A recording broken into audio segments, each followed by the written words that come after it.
Mathieu Bonfilla is 22. He has been living in a shack with his brother Adrien in La Joliette, Marseille, ever since he can remember. Mathieu is older than Adrien, but not wiser. Every time a ship comes into port, he jumps at the chance to step on board. Adrien advises him to be careful, to stay away from sailors long at sea, to beware of exotic maladies. But Mathieu ignores his siblings' warnings. You see, Mathieu has a thing for beautiful ships. He marvels at their construction, their design, the way most of them are built to withstand the sea, the sun, the salt, and the wind.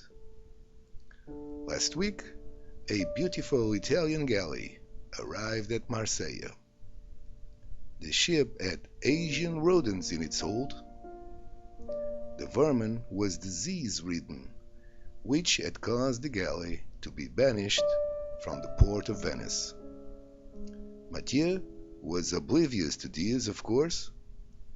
When he saw the galley from a distance, slowly approaching the pier, he only had eyes for the elegance of its slender hull and the deceiving frailty of its shallow draft.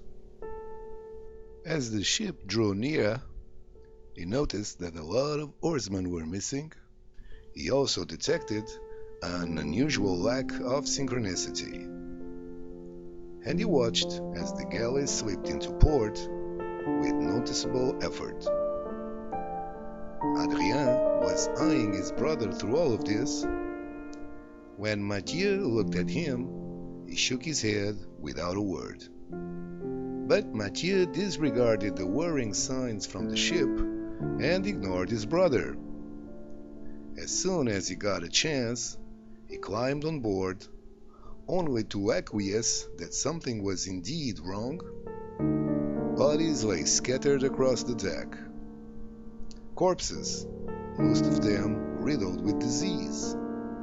He saw rats scurrying among the dead, but he failed to acknowledge that his very life might be in danger. He covered his mouth and nostrils with a piece of cloth and ventured below. The signs of pestilence were even worse down there. The air reeked of a putrid smell the cloth couldn't evade.